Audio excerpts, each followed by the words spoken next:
नमस्कार। दूसरों को आगे बढ़ाने में उनकी हेल्प कीजिए, उनको एनकरेज कीजिए। यकीन जानिए आप कब आगे बढ़ जाएंगे आपको पता भी नहीं चलेगा, बिना किसी मेहनत के। करके देखिए। चलते हैं अपने टॉपिक की साइड। हमने macro economics aggregate demand start किया था। फर्स्ट पार्ट में हमने एग्रीगेट डिमांड आपको क्लियर किया था। आज हम आपके लिए लेकर के आए कंजप्शन फंक्शन, जो एग्रीगेट डिमांड का एक बहुत इंपॉर्टेंट कंपोनेंट है। Aggregate demand means C plus I, यानी कंजप्शन प्लस इन्वेस्टमेंट। कंजप्शन कौन करेगा? House hold. इन्वेस्टमेंट कौन करेगा? प्रोड्यूसर। समझ गए? ये हमने फर्स्ट पार्ट में पढ़ाया था। अगर आपने नहीं देखा वीडियो तो प्लीज़ पहले उसे देखें, उसके बाद ये हर चीज़ सीरियल वाइज अगर आप पढ़ते हैं तो वो आपको ज़्यादा क्लियर होती है। क्लियर? चलिए कंजप्शन फंक्शन की साइड। तो कंजप्शन कौन करेगा? कंजप्शन करेंगे हाउस होल्ड। ठीक है। अच्छा, ये भी बताया था कि कंजप्शन और इनकम का रिलेशनशिप हमेशा कैसा होगा? ये होगा पॉजिटिव, यानी डायरेक्ट रिलेशनशिप। जैसे जैसे इनकम हमारी इंक्रीज होती है वैसे वैसे कंजप्शन भी इंक्रीज हो जाता है। फिर हम कंजप्शन फंक्शन क्यों पढ़ रहे हैं? हम कंजप्शन फंक्शन इसलिए पढ़ रहे हैं क्योंकि जिस रेट से इनकम बढ़ रही है तो हमारा कंजप्शन किस रेट से उसके साथ बढ़ रहा है। क्योंकि सारा अभी हमने इससे पहले वाले वीडियो में भी हमने ये वाली बात आपको बताई थी कि पूरा अगर हमने सारी इनकम हमारी इंक्रीज हो रही है तो हम सारा का सारा कंजप्शन नहीं करेंगे। कंज्यूमर किधर साइड पे मुड़ता है? कंज्यूमर मुड़ता है सेविंग्स की साइड पे। बस ये जो रेशियो होता है इन दोनों के बीच का, इनकम का और कंजप्शन का, बस इस रेशियो को ही हम क्या कहते हैं? कंजप्शन फंक्शन कहते हैं। समझ गए मेरी बात को? चलो देखिए कंजप्शन फंक्शन। तो ये फॉर्मूला, इस फॉर्मूले का भी हम डिटेल में यहाँ पर डिस्क्राइब करेंगे। फॉर्मूला है इसका C is equal to C bar, यानी कि कंजप्शन प्लस बी वाई, है ना। इनकम में इंक्रीजमेंट किस तरीके से हुआ वो, ठीक है। इसको अभी हम डिटेल में डिस्क्राइब कर देंगे यहाँ पे। एक तो ये इसके जो मेन फीचर्स हैं कि ये तो एक इम्पोर्टेंट कंजप्शन कंपोनेंट है एडी का, एग्रीगेट डिमांड का। और दूसरा क्या होता है? ये डायरेक्ट रिलेटेड होता है इनकम के साथ। ठीक है, इनकम इंक्रीज हो रही है तो हमारा कंजप्शन भी इंक्रीज होगा। चलते आगे, Y and C.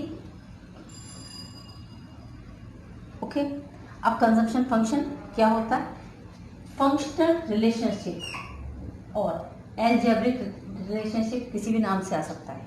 Functional relationship या फिर algebraic relationship between C and I is called consumption function. इसकी डेफिनेशन है, समझ गए? ठीक है, फंक्शनल रिलेशनशिप और algebraic relationship between C and I is equal to consumption function. Sorry, C and Y, I नहीं, आई इन्वेस्टमेंट हो जाता है C and Y. C means consumption, Y means income. Clear? आप चलते हैं। एक तो ये जैसे हमने इसके लास्ट वीडियो में भी एक आपको बना के दिखाया था, एक और हम इसमें फिर से एक और बना के बता देते हैं। क्या होता है जब आपकी इनकम ज़ीरो होती है उस टाइम पे भी आप कंजप्शन करेंगे। हमने बताया था फॉर सर्वाइवल, है ना। सर्वाइवल करते हैं वहाँ पर नेगेटिव सेविंग्स होती है या फिर उसको डिस सेविंग भी कहा जाता है। और वो जो कंजप्शन होता है उसे कहते हैं हम ऑटोनोमस कंजप्शन। समझ गए? Whenever the income is zero, और उस टाइम पे जो कंजप्शन होगा ज़ीरो पर, ये जो 20 है, ठीक है, इसे हम क्या कहेंगे? ये है हमारा ऑटोनोमस कंजप्शन। डिस सेविंग्स होती है, नेगेटिव सेविंग कह सकते हैं। ठीक है, इनकम बढ़ रही है 0 से 50, 50 से 100, ये आप एजम्पशन बेसिस आप कैसे भी ले सकते हैं, बस इंक्रीजिंग ऑर्डर में लें इसको। ठीक है, टेबल जितनी सिंपल बनाएंगे उतना ही सिंपल आपके लिए उसको एक्सप्लेन करना हो जाएगा। कोई न्यूमेरिकल फॉर्म तो है नहीं, ठीक है। टेबल आपके ऊपर डिपेंड करता है आप किस तरीके से बना लेते हैं उसको, लेकिन जितनी सिंपल आप बनाएंगे उतना सिंपल आप उसे एक्सप्लेन भी कर पाएंगे। इसलिए जो डिजिट लें वो प्रॉपर लें, 0 फिर 50 देन 100 देन 150। ठीक है, इंक्रीज हो रही है हमारी कंजप्शन कैसे कितना इंक्रीज हो रहा है, 0 पर 20 था, 50 हुआ तो ये 60 हो गया। ठीक है, यहाँ पर भी हमारी जिस सेविंग है -20 हो रही है और यहाँ पर भी माइनस की 10 हो रही है। अभी फिलहाल इससे हमें कोई मतलब नहीं है, अभी हम आपको सेविंग नहीं पढ़ा रहे हैं, कंफ्यूज जाएंगे आपको, नेक्स्ट वीडियो में हम सेविंग पढ़ाएंगे। अच्छा, जब 100 हुई हमारी इनकम तो हमारा कंजप्शन फंक्शन भी पूरा हो गया। तो ये तो सी पॉइंट हो गया, वो ई पॉइंट हो गया, सॉरी इक्विलिब्रियम पॉइंट हो गया, जहाँ पर y इज इक्वल टू सी हो गया, दोनों एक दूसरे के बराबर हो गए। अब आगे चलते हैं, आगे क्या हो रहा है, आगे है हमारी 150 इनकम हो रही है, लेकिन हमारा कंजप्शन कितना है 140, 10 रुपीज़ कहाँ गए, 10 रुपीज़ हमारी सेविंग्स हो गए।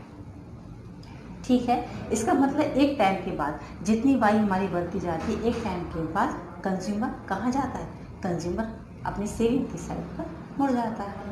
ठीक है, यही हमने ये लिस्ट में लिखा हुआ सी लाइन। अच्छा, अब पहले हम इसको इंडिकेट और करवा दें, फिर हम आपको एक साथ ही बता देंगे सारी चीज़ें। अब हमने इसको ये इस डायग्राम की फॉर्म में बनाएंगे, है ना। डायग्राम फॉर्म में नीचे हमने ये इनकम इस वाली लाइन पे 0 to x एक्सेस और 0 to y एक्सेस, ये हमारी कंजप्शन की लाइन है और ये हमारी इनकम की लाइन है। इनकम हमारी 0, 50, 150, 0, 50, 100 एंड 150। ठीक है, 0 पर ये कितना था 20 था, 50 पर कितना था 60 था, 100 पर कितना था 100 ही था, ये रहा पॉइंट, 100 पॉइंट यहाँ पर आया, ये रहा 100 पॉइंट। ठीक है, और 150 पे कितना हो गया, ये नीचे आ गया 140।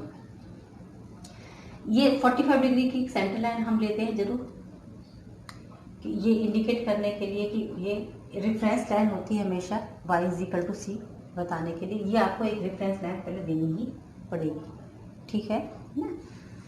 अच्छा, अब देखिए सी स्टार्ट फ्रॉम 20, सी कहाँ से, हमारे कंजप्शन की लाइन कहाँ से स्टार्ट हो रही है हमारी, यहाँ से 20 से मूविंग अपवर्ड, ये अब इसके ऊपर जा रही है ना, रेड वाली लाइन, इसी में रेड से बनाया है कि आपको क्लियर हो रहा होगा। मूविंग अपवर्ड और लेफ्ट टू राइट जा रही है ना। तो ये क्या शो करता है, इसका लेफ्ट टू राइट जाना, इसका लेफ्ट टू राइट जाना, ये पॉजिटिव हायर, ये पॉजिटिव है और हमको पॉजिटिविटी बताता है कि जैसे जैसे इनकम बढ़ती है वैसे वैसे कंजप्शन भी इंक्रीज होता है। Higher Y is equal to higher C, जितनी ज़्यादा हमारी इनकम होती जाएगी उतना ही ज़्यादा हम कंजप्शन करते जाएंगे। सही है। और क्या है, initially C line is above Y line, obvious बात है भाई, सी लाइन पहले शुरू में तो देखो वाई लाइन के, ये वाई लाइन के ऊपर है ना सी लाइन, देखो इतनी यहाँ तक ऊपर जा रही है यहाँ तक, लेकिन एक टाइम के बाद eventually it grow up why line, लेकिन इसके बाद ये क्या हुआ, ये इसके नीचे आ गई, इसके नीचे आ गई। तो ये किसको इंडिकेट करता है, इट इंडिकेट्स कंज्यूमर्स सेविंग, है ना। किसको इंडिकेट कर रहा है, ये सेविंग को इंडिकेट कर रहा है। Now consumer is interested in saving. Okay, चलते हैं आगे। चल, ये तो हो गया हमारा या कंजप्शन फंक्शन, इसको टेबुलर फॉर्म में इस तरीके से आप इसको रिप्रेजेंट कर सकते हैं। ठीक है, आ जाते हैं, और भी कुछ वर्ड्स मिलेंगे आपको इसमें। MPC, marginal propensity to consume. अब पहले तो ये बात कि प्रोपेंसिटी मीन्स क्या होता है, प्रोपेंसिटी मीन्स रेशियो। ठीक है, propensity to consume means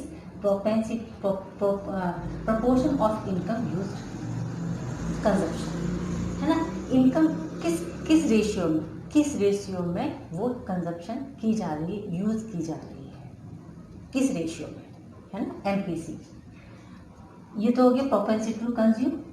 MPC means क्या होगा, इसका मतलब ratio of change in income and consumption, ratio of change in income and consumption, कि इनकम जिस रेशियो से चेंज हुई, कंजप्शन किस रेशियो से चेंज हुआ। समझ गए, दोबारा से यहाँ समझा दें। देख, हमारी इनकम यहाँ पर हुई 0 to 50, 50 to 100, 100 to 150, माने इनकम में जो चेंजेस हो रहे हैं वो 50-50 के चेंजेस हो रहे हैं। आप अपने हिसाब से कोई भी चेंजेस कर सकते हैं, 60-70 वो मतलब नहीं है यहाँ पे। कंजप्शन में चेंजेस कैसे, 20 to 60 हुआ, 60 to 100, यहाँ तक तो कोई बात नहीं। यहाँ हुआ है 100 to 140, ये चेंजेस हुए हैं। ठीक है, इसका ये तुम्हारा क्योंकि सेविंग चल रहा है इसलिए हमने नहीं लिया उसको, हमें सेविंग वाला देखना है कि 100 to 150 चेंजेस तो हुए, यहाँ पर 50 रुके लेकिन यहाँ पे चेंजेस कितने हुए हैं, 40 के। समझ गए? ठीक है, तो एमपीसी को जब हम यहाँ पर फॉर्मूले इसमें देंगे तो डेल्टा सी कितना हो गया, डिफरेंस माने 40 अपॉन डेल्टा वाई 50 माने 0.8 यानी कि 80%, यानी कि 80% इनकम हमारी कंजप्शन में जा रही है और 20% कंज्यूमर सेविंग कर रहा है। समझ गए मेरी बात? इसलिए एमपीसी कैलकुलेट किया जाता है। मार्जिनल है ये, है ना? और मार्जिनल मीन्स क्या होता है, एडिशनल। Marginal means additional. तो ये हो गया हमारा एमपीसी। ये वो रेशियोज होते हैं जो इनकम और कंजप्शन में जो जो चेंजेस होंगे वो हम उस रेशियो को कैलकुलेट करें, किस रेशियो में इनकम के बढ़ने के साथ साथ कंजप्शन भी किया जा रहा है। ठीक है, एमपीसी तो हो गए एडिशनल की बात। एपीसी पे आ जाते हैं हम, एवरेज प्रोपेंसिटी टू कंज्यूम, है ना? थोड़ा कम विजिबल है शायद, ये हम बता दे रहे हैं क्या लिखा हुआ है, ratio of aggregate consumption. Aggregate ले लिया इन्होंने, पूरा कंजप्शन सारा, टू एग्रीगेट इनकम, सारी इनकम। इसका मतलब फॉर्मूला क्या बन गया, APC is equal to C upon Y, पूरा कंजप्शन और पूरा इनकम, क्योंकि ये किस में निकल रहा है, एग्रीगेट। इसीलिए हमेशा जो कंजप्शन फंक्शन है ना उसमें एमपीसी से ही काम किया जाता है, क्योंकि हमें एडिशनल से मतलब है भाई, हमें टोटल से क्या मतलब, हमें चाहिए एडिशनल कि इतना कितना कितना चेंजेस हो रहा है। ठीक है ना?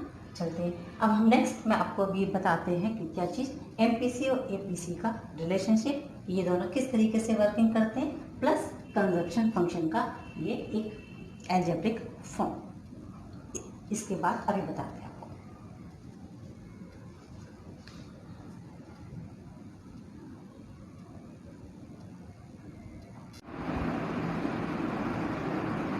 चलिए तो स्टार्ट करते हैं एपीसी और एमपीसी से अब। ठीक है, अच्छा हमने बताया था एपीसी और एमपीसी, ये एमपीसी है, वो था डिफरेंट। ठीक है, क्यों? क्योंकि एपीसी तो सारा एग्रीगेट कंजप्शन और एग्रीगेट इनकम का होता है, पूरा टोटल, है ना?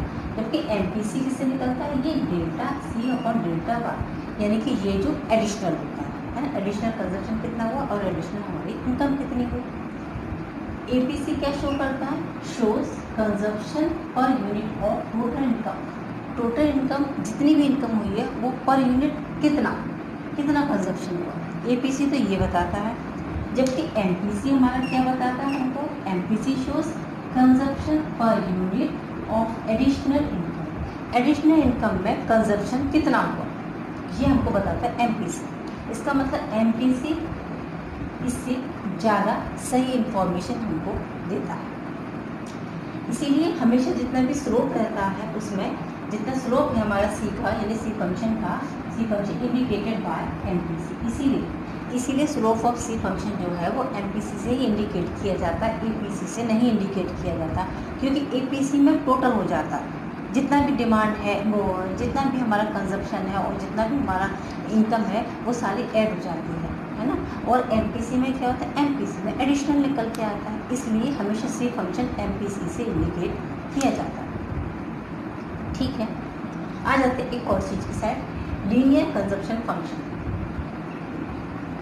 है ना? जैसे एक स्ट्रेट लाइन होती है, स्ट्रेट लाइन अगर कांस्टेंट है हमारा, जैसे हमने ये केबल बना रखी 0, 50, 100, 150, अगर इनकम एकदम कांस्टेंट बढ़ रहा है ना, तो straight line consumption function in which MPC remains constant, इसमें एमपीसी भी कांस्टेंट ही रहेगा। या हम इसको उल्टा भी कह सकते हैं कि एमपीसी कांस्टेंट है तो ये जो लीनियर है कंजप्शन वो लीनियर रहेगा। हाँ, इनके कांस्टेंट रहने से वो भी, क्योंकि दोनों चीज़ें एक दूसरे के साथ है ना, इसलिए। ठीक है ना, माने अगर ये बढ़ रहा है, अगर इनकम बढ़ रही है तो कंजप्शन भी कांस्टेंट रेट से बढ़ता ही जाएगा। अगर इनकम घटती बढ़ रही है, मतलब कभी घट रही है, कभी बढ़ रही है, कभी इंक्रीज, कभी डिक्रीज, कभी इंक्रीज, तो फिर ये कांस्टेंट नहीं रहेगा। समझ गए ना? लेकिन अगर इनकम हमारी कांस्टेंट रेट से बढ़ रही है तो ये भी कांस्टेंट ही रहेगा। समझ गए। जैसे हमने भी इसमें कैलकुलेट किया था ना, इसको ये हमने ये रेट हमने भी कैलकुलेट कर दिया था, तो ये हमारा कितना आ गया था, ये आ गया था हमारा 0.8। तो 0.8 का क्या मतलब होगा, मतलब 80%, मतलब जो भी हमारी इनकम होगी उसका 80% तो कंजप्शन हो जाएगा, बाकी 20% सेविंग कर दिया जाएगा। समझ गए।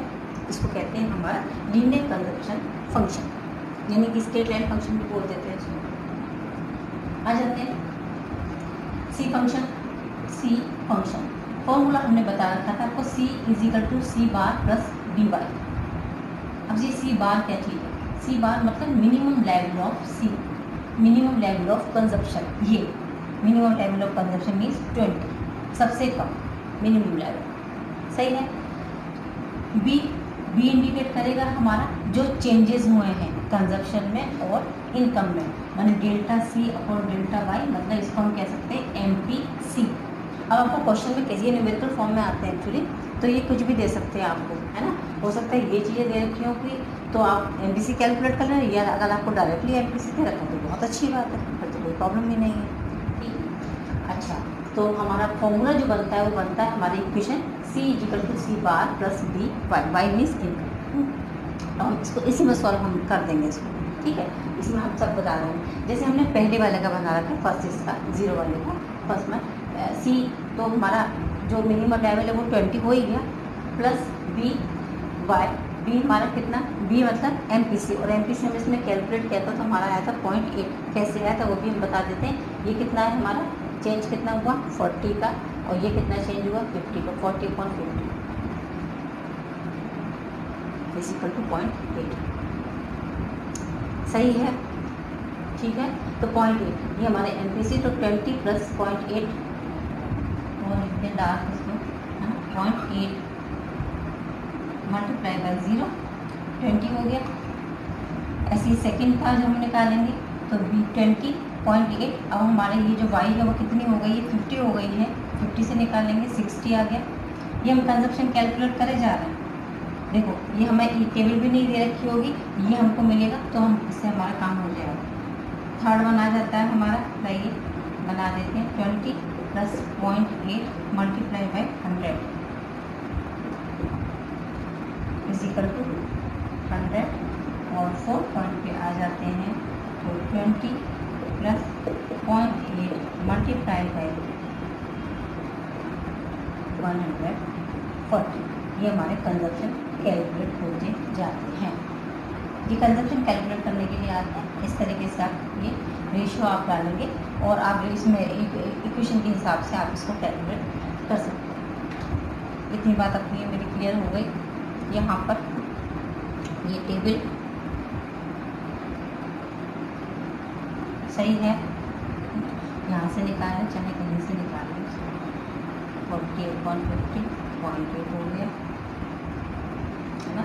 जैसे ये 40/50 तो इसी पर 0.8 हो गया। MPC जब कांस्टेंट होगा, MPC हमारा straight line consumption function in which MPC remains constant. ये इसमें स्ट्रेट लाइन है क्योंकि MPC हमारा कांस्टेंट है, 0.8 देन 0.8। समझ गए। यहाँ तक आपका ये आज आपका फिनिश हो गया कंजप्शन फंक्शन। नेक्स्ट वीडियो में हम आपको बताएंगे सेविंग फंक्शन के बारे में, उसके बाद इन तीनों का मिला जुला रूप। ठीक है, तब तक के लिए चिल्ड्रन, ठीक है, गुड बाय।